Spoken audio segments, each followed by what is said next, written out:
Bon mardi à tous, mesdames, messieurs, tous les plaisirs est pour nous de vous informer. Félix Antoine Tshisekedi est arrivé ce mardi 26 février en Namibie, accompagné de son épouse. Le chef de l'État RD congolais a été accueilli par la vice-premier ministre namibienne chargée de la coopération internationale. Une mission qui s'inscrit dans le cadre de la suite de la réunion bilatérale qu'ont eu Félix Tshisekedi et Hage Geingob, chef d'État namibien. Et puis 19 morts, dont une femme et 7 mineurs, suite à l'affrontement entre les miliciens Kamwina Sampou et la communauté Tetela à Kamoka dans le Kasaï.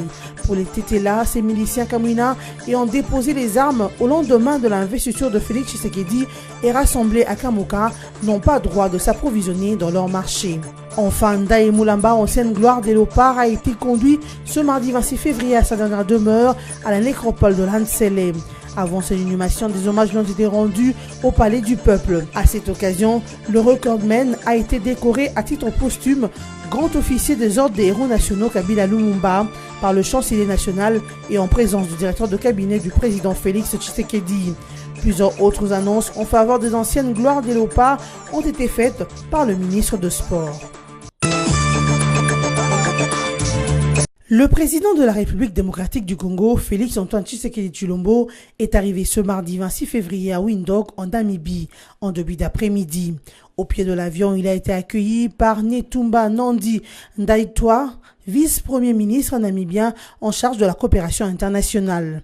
Pour cette première visite, étant chef de l'État sur le sol namibien, Félix Tshisekedi Tshilombo est accompagné de son épouse Denise Nyakeru Tshilombo. Cette mission s'inscrit dans le cadre de la suite de la réunion bilatérale qui a eu entre Félix Antoine Tshisekedi avec Hage Geingob, son homologue namibien.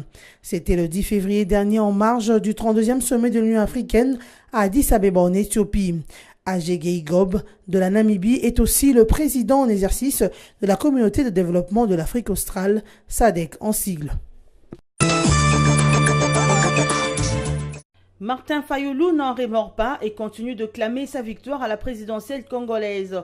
Il a dans son itinérance de réclamation de la vérité des urnes, après l'étape de l'Est du pays, tenu un meeting dimanche 24 février à Matadi dans les Congo central. Devant ses militants, les candidats de la coalition Lamuka a promis de poursuivre sa lutte pour les triomphes de la vérité des urnes. Mafa a à cette occasion traité la communauté internationale d'injuste, regrettant de constater que cette communauté n'a pas fait qu'accepter l'élection de Fachi, mais elle lui offre son appui dans l'exercice de son mandat. C'est comme si nous expérimentions les jeux de qui perd qui gagne. Nous attendons également l'issue des élections au Sénégal et au Nigeria, que les candidats le moins bien classés soient déclarés gagnants, s'est exclamé celui que l'on peut appeler président de la République sans impérium. Martin Fayulu, comme il fallait s'y attendre, promet de n'accepter aucun poste, même pas celui de Premier ministre, car, à sa conviction, c'est toujours Joseph Kabila qui dirige le pays sous le masque de Félix Tshisekedi. La tension est montée d'un cran dimanche 24 février entre le milicien Kamwina Sampou et la communauté Tetela à Kamako dans les Kasaï. Après avoir déposé les armes le lendemain de l'investiture de Félix Tshisekedi à la tête du pays, le milicien Kamwina Sampou ainsi que leur famille avaient été rassemblés à Kamako. Les accrochages sont consécutifs à une descente des éléments Kamwina Sampou sur le marché pour s'approvisionner en vivres. Acte auquel s'est opposée la communauté Tetela, pour qui ces miliciens ne devraient pas avoir accès à quoi que ce soit. Violemment, les Tetela ont entrepris d'empêcher les miliciens Kamwina Sampou de s'introduire dans ce marché. C'est de là que tout est parti. 19 morts, dont une femme et 7 mineurs, c'est les bilans provisoires de cet affrontement. Malgré l'intervention de l'armée, la communauté Tetela, dont le chef a été kidnappé par les acolytes du chef coutumier rebelle Kamwina Sampou, s'en est prise au Luba, vivant dans cette zone, couteau et machette aux mains, plus que jamais déterminé à en finir avec le peuple Luba. La situation reste tendue dans ces coins du Kasaï. Une délégation de la mission de l'ONU ainsi que le gouverneur du Kasaï sont attendus sur place ce mardi.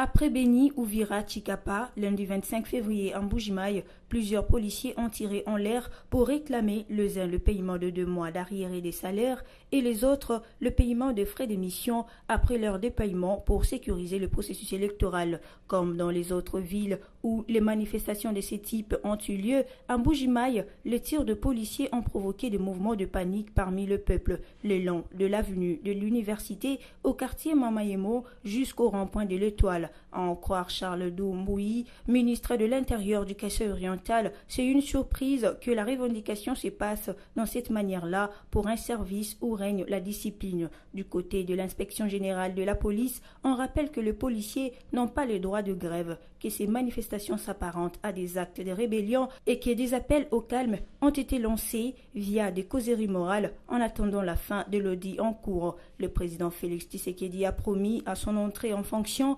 d'améliorer les conditions de vie des membres des forces de sécurité. Le paiement des arriérés et des soldes de ces derniers a été ordonné en attendant une solution durable. Dès là, à la mi-mars, l'inspection générale espérait remettre au ministère de l'Intérieur et à la présidence un rapport qui vise à identifier les policiers payés, ceux qui ne le sont pas, les raisons et les moyens d'améliorer leurs conditions de vie. Le ministère congolais de la Santé a annoncé dans un communiqué publié dimanche 24 février que le quartier Kachwa est le principal foyer de l'épidémie à virus Ebola au Nord Kivu. Le pourcentage des cas confirmés et des décès communautaires dans cette contrée est beaucoup plus élevé que dans d'autres zones de santé touchées par l'épidémie d'Ebola. Dans ses communiqués, le ministère de la Santé a rapporté que Kachwa a dépassé Beni en termes du nombre de cas et de décès dus à la maladie à virus Ebola. Selon les investigations menées au cours des 21 derniers jours et les statistiques sur le 86 nouveaux cas confirmés, 49, soit 57% des cas signalés à Kachwa. La ville de Beni a à ce jour enregistré des 126 cas confirmés et 127 décès, alors que Kachwa est à 228 cas confirmés et 182 décès. Le taux de mortalité à Beni est de 54% alors qu'il s'élève à 76% à Kachwa. Par ailleurs, le ministère congolais de la Santé a précisé que le nombre élevé des décès communautaires reste une préoccupation car ils sont une source importante de propagation de l'épidémie. À ce sujet, le ministère a également expliqué qu'il s'agit d'une situation qui démontre l'importance d'intensifier l'engagement communautaire et la recherche active des cas dans la communauté et dans les formations sanitaires à Kachwa.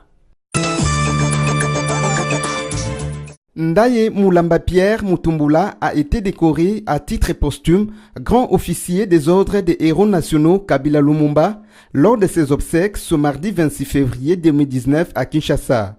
L'élévation a été faite par le chancelier ad intérim en présence du directeur du cabinet du chef de l'État Vital Kamerhe qui a représenté le président de la République en voyage. Au nom du président grand chancelier des ordres nationaux et en vertu des ordres qui me sont confiés, nous vous décorons héros national dans l'ordre Kabila Lumumba pour les services rendus à la nation, a déclaré le chancelier ad intérim avant de déposer la médaille sur la dépouille de l'illustre disparu. Présent à la cérémonie, Vital Kamerhe, DIRCAP et représentant du chef de l'État, a encouragé les héritiers et veuves Ndaye avant de s'en aller. Il s'en est suivi de la présentation des anciennes gloires des léopards et coéquipiers d'Ndaye, notamment Kabamba, Kibongi, Kabongo, Santos Mutubile et Ebengo. Ils ont, dans leurs mots de circonstances, remercié les autorités pour leur prise en charge en général et celle d'Ndaye en particulier. Les grandes annonces à ces obsèques sont venues du ministre des Sports.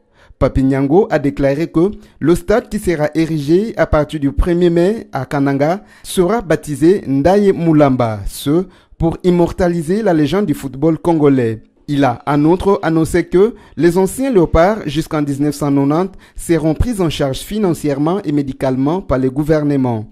Quant à ceux de 1968 à 1974, un passeport diplomatique leur sera accordé par le gouvernement. Né en 1948, Ndaye Mulamba est le seul joueur africain jusqu'à ce jour à avoir marqué lors d'une phase finale de la CAN 9 buts. D'où la dénomination des recordman. Décédé le 26 janvier 2019 à Cape Town en Afrique du Sud, des suites d'une longue maladie, c'est ce mardi 26 janvier que Ndaye a été conduit à sa dernière demeure au cimetière nécropole entre terre et ciel dans la commune de Lansili à Kinshasa. C'en est fini pour ce soir, mais avant de nous quitter, voici le rappel de principaux titres de ce journal. Félix Antoine Tshisekedi est arrivé ce mardi 26 février en Namibie, Accompagné de son épouse, le chef de l'État RD congolais a été accueilli par la vice-premier ministre namibienne chargée de la coopération internationale. Une mission qui s'inscrit dans le cadre de la suite de la réunion bilatérale qu'ont eu Félix Tshisekedi et Hage Geingob, chef d'État namibien. Et puis 19 morts, dont une femme et 7 mineurs, suite à l'affrontement entre les miliciens Kamwina Nsapu et la communauté Tetela à Kamoka dans le Kasaï. Pour les Tetela, ces miliciens Kamwina ayant déposé les armes au lendemain de l'investiture de Félix Tshisekedi et rassemblés à Kamoka n'ont pas droit de s'approvisionner dans leur marché. Enfin, Ndaye Moulamba, ancienne gloire des Léopards, a été conduit ce mardi 26 février à sa dernière demeure à la nécropole de Lantsele. Avant son inhumation, des hommages lui ont été rendus au Palais du Peuple. À cette occasion, le recordman a été décoré à titre posthume grand officier des ordres des héros nationaux Kabila Lumumba par le chancelier national et en présence du directeur de cabinet du président Félix Tshisekedi. Plusieurs autres annonces en faveur des anciennes gloires des Léopards ont été faites par le ministre de Sport. C'est par ici que nous bouclons la boucle, mesdames, messieurs. Merci de nous avoir suivis.